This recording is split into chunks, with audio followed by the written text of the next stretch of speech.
Bonjour les amis, c'est Isabelle, je suis ravie de vous retrouver. Nous sommes aujourd'hui le mercredi 2 février 2022. Cette petite capsule pour parler du dernier post où je vous disais, via la petite phrase de Pierre Teilhard de Chardin, ce fameux père jésuite mais aussi philosophe, je vous invite d'ailleurs à aller découvrir un petit peu sa biographie, à voir un petit peu comment il parle de la spiritualité, parce que bien sûr ça va vous aider et surtout ça va vous ouvrir à une connaissance beaucoup plus approfondie. Il nous dit par cette petite phrase que nous ne sommes pas des êtres humains vivant une expérience spirituelle, mais bien un être spirituel vivant une expérience humaine. Eh bien, croyez-moi, au travers de l'expérience vécue, c'est une réalité. Et je le vis dans mon quotidien de vie depuis quelques années maintenant, parce que ça demande du temps, bien sûr, de nous nettoyer de notre éducation, de comprendre ce qu'est le corps, âme, esprit. Et je remercierai toujours Lorient de nous envoyer cette notion-là. Je remercie au passage aussi l'énergie physique, énergétique et spirituelle de Jésus-Christ Sananda, puisque cet être est parmi d'autres, bien sûr, d'autres aussi sont venus, ont porté cette parole d'amour, de sagesse, de spiritualité pour nous aider toujours à le garder à l'esprit et surtout à bien nous faire comprendre que c'était en nous. Et que tous les messages qu'ils nous passent, c'est quelque chose que nous avons la possibilité de vivre dans notre quotidien. Et croyez-moi, lorsque vous commencez à rentrer dans leur cheminement, à voir un petit peu comment ils ont fait pour entrer dans cette vie spirituelle, tout commence déjà un petit peu à se décanter au niveau de nos yeux. On commence à voir un petit peu plus clair, parce qu'en fait, nous comprenons qu'en effet, nous sommes un corps, âme, esprit. Donc cette notion vient nous dire que nous sommes un corps physique, corps énergétique, corps aurique ou subtil, mais aussi qu'il y a une âme avec une énergie spirituelle et un esprit, rappelez-vous l'intuition spirituelle. Ça nous permet à nous, en tant qu'occidentaux, déjà d'avoir d'autres notions. Parce que dans l'éducation de base, chez nous en Occident, c'est un corps, mais surtout le corps physique, on est surtout uniquement basé sur le corps physique. L'âme, alors, elle est totalement oubliée, et puis alors l'esprit, c'est uniquement l'esprit, entre guillemets, cartésien, matérialiste, c'est-à-dire que tout s'explique. Le côté scientifique joue aussi une grande part, et donc tous les mystères doivent automatiquement être expliqués. Alors qu'en fait, lorsque vous vivez vraiment dans la spiritualité, les mystères font partie de la vie. Parce que les mystères, c'est pas les scientifiques qui vont trouver réponse pour vous. C'est vous qui allez les vivre, c'est nous qui les vivons intérieurement pour comprendre ce qu'est ce mystère. Et ce mystère nous ramène automatiquement à l'être spirituel que nous sommes. Donc c'est une forme, si vous voulez, d'enquête que nous allons mener avec nous-mêmes. Et l'idéal, au départ, c'est de comprendre que dans la notion orientale, vous l'aurez compris, totalement opposé à l'Occident, on peut inverser, c'est-à-dire que eux ont compris que nous étions d'abord un esprit, une âme et un corps.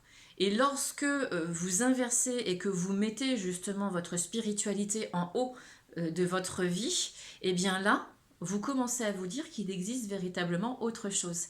Et que cette autre chose, vous allez le vivre et le vibrer en vous, et au travers de l'expérience humaine, puisque nous sommes plus de 7 milliards d'êtres humains sur Terre, et que nous sommes tous un être spirituel avec un chemin différent, et tous les mystères à résoudre pour nous-mêmes en premier. Et le premier, je pense que ça peut vous donner une piste, le premier, ça va être de retrouver l'amour pour soi. L'amour pour soi, avec soi-même, pour ensuite mieux le vivre autour de nous et dans notre quotidien de vie. C'est donc aussi être aligné avec notre éthique et notre écologie intérieure.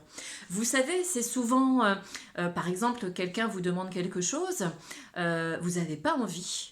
Et vous allez dire oui quand même pour faire plaisir. Vous savez, le fameux je fais plaisir, donc je dis oui au lieu de dire non. Et bien là, vous êtes dans le désamour pour vous-même. Parce que vous êtes hors de votre éthique et de votre écologie intérieure, de ce que vous savez bon ou de meilleur pour vous. Vous allez entrer dans une énergie qui va être totalement opposée à celle que vous souhaitez, et c'est ce qui va générer des dysfonctionnements au niveau, autant physique, énergétique, subtil, mais aussi psychologique, émotionnel, dans le psychisme.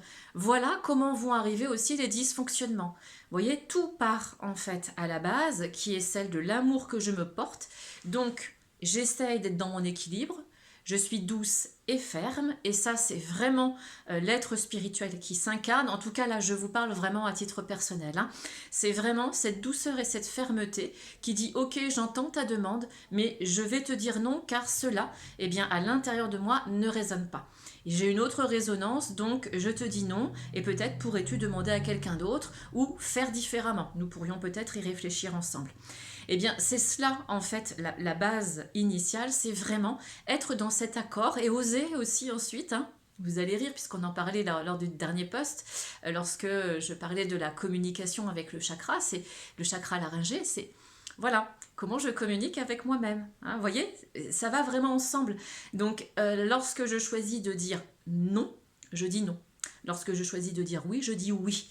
Parce que lorsque je dis oui ici et que je verbalise non, qu'est-ce qui va se passer là au niveau de la communication dans votre élévation intérieure? Ben, ça va se brouiller, hein, comme on disait la dernière fois. Donc c'est comment je communique avec moi, et quand j'ai choisi de dire non, je dis non. Donc je suis douce et ferme déjà avec moi-même. Ça veut dire que je suis aussi dans mon équilibre intérieur. Et rappelez-vous que l'équilibre dans l'amour de soi, c'est aussi l'équilibre de mon côté féminin qui nous ramène au ciel, et de mon côté masculin, pardon, qui me ramène au ciel. Je m'écoute parler quand même, hein. Et de mon côté féminin qui, en fait, lui, me ramène à la terre. Et donc, les deux énergies vont venir ici. Puis, en fait, dans mon cœur, je suis à l'écoute de mon âme, cet enfant intérieur, hein, cet enfant intérieur qui est là, et il va réceptionner cette énergie. Et donc, qu'est-ce que mon enfant intérieur, mon âme va en faire dans toute sa créativité, dans son énergie spirituelle? Eh bien, elle va garder son équilibre. Parce que si elle met sa création, comme on disait à l'instant, sur quelque chose qu'elle sait en fait malsain pour elle, et qu'elle va dire oui, eh bien, elle va se mettre en dissonance. Et cette dissonance, elle va vibrer sur le corps physique, corps énergétique, sur toutes les polarités. Et donc, c'est ce qui va générer un mal-être intérieur. Donc, la base, c'est véritablement je suis équilibrée, je suis douceur et fermeté, je m'aime dans mon équilibre masculin-féminin, et là, tout mon être spirituel prend sa place. Alors vous devez certainement rire et me dire mais c'est bien ce que tu nous dis Isa, c'est super, on te croit, allez c'est génial, et même au-delà de la croyance, ok, je le vis aussi, il n'y a pas de souci, mais comment je fais? Voilà. Eh bien comment je fais? C'est tout simplement de se dire qu'au quotidien, lorsque je me lève, je suis amour. Je suis amour pour moi. Je m'offre cet amour pour moi d'abord, du temps pour moi, pour avoir des activités qui vont me nourrir. Par exemple, je vais me lever matin. Si je vous parle de ma propre expérience, eh bien le matin, quand je me réveille, je commence par sourire. Je pense aux êtres que j'aime, je leur envoie énormément d'amour. Et puis, je suis heureuse, je remercie, je suis en gratitude d'être en vie, parce que je sais qu'il y a des êtres sur Terre qui souffrent dans leur corps et qui n'ont pas encore la chance de comprendre ce que je vis intérieurement et de vivre dans leur spiritualité, parce que, eh bien, c'est leur chemin de vivre ce qu'ils vivent aujourd'hui. Et donc je remercie d'être dans cette vibration-là. Et je me dis bonjour. Je me dis bonjour, je touche mon visage parce que j'ai un corps physique qui a besoin d'être aimé aussi. Mais par moi d'abord. Voilà, donc je me dis bonjour, je dis bonjour à mon corps. Et ensuite, eh bien, j'utilise mon magnétisme, mes vibrations, ma polarité vibratoire pour ressentir tous mes autres corps, jusque dans mon âme et la relation à mon intuition spirituelle, pour véritablement être toujours et encore aligné et dans la joie de vivre du quotidien, avec ce qui va m'attendre dans la journée, hein, parce que nous ne sommes pas dans le monde de oui-oui, nous sommes d'accord. Je sais que je vais vivre mon expérience terrestre, simplement, je vais choisir comment je vais réagir. Est-ce que je vais me faire happer dans une énergie qui va me fatiguer, ou est-ce que je vais garder mon équilibre dans mon masculin-féminin, ma douceur et ma fermeté, et avant de réagir, je vais bien observer ce que je vis, et ensuite je me positionne.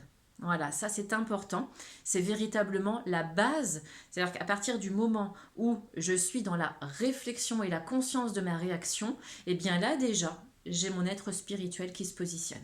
C'est véritablement le point de départ. Et ensuite, eh bien, c'est d'apprendre et de connaître. Et cette connaissance, elle vient au fur et à mesure. Voilà pourquoi l'accompagnement spirituel est quelque chose d'essentiel, et pourquoi j'en fais mon activité et pourquoi je vous en parle, c'est parce que vous le savez et vous devez le ressentir, c'est quelque chose que je vibre jusque dans mes cellules. C'est au-delà d'une passion, c'est une nourriture quotidienne qui me permet surtout de vous apporter à vous, d'être à votre service et de peut-être vous donner des clés qui vont vous permettre d'avancer dans votre chemin. Voilà, c'est ce que j'avais envie de partager dans cette capsule aujourd'hui. Si vous avez des questions ou des commentaires, eh bien laissez-les, j'y réponds, vous le savez. Vous pouvez, si vous êtes plus discret, me joindre par Messenger. En tout cas, sachez que les conférences vont bientôt arriver. Si vous avez des idées aussi de sujets, si vous avez envie que je vous parle de quelque chose en particulier, allez-y. Suivant ce que vous vivez, vous savez que nous allons toujours faire partager la communauté spirituelle, ce monde qui émerge, et c'est toujours une grande joie. Alors allez-y, osez, hein. Rappelez-vous, si vous dites oh bah non parce que, alors qu'en vous, vous avez envie, bah, il y a quelque chose qui va se mettre en dissonance. Alors osez le faire et c'est avec grande joie que je vous répondrai. En tout cas, je vous souhaite une très belle journée ou une belle soirée. Je vous embrasse, je suis toujours à votre écoute et je vous dis à très bientôt pour la prochaine capsule. Bye bye.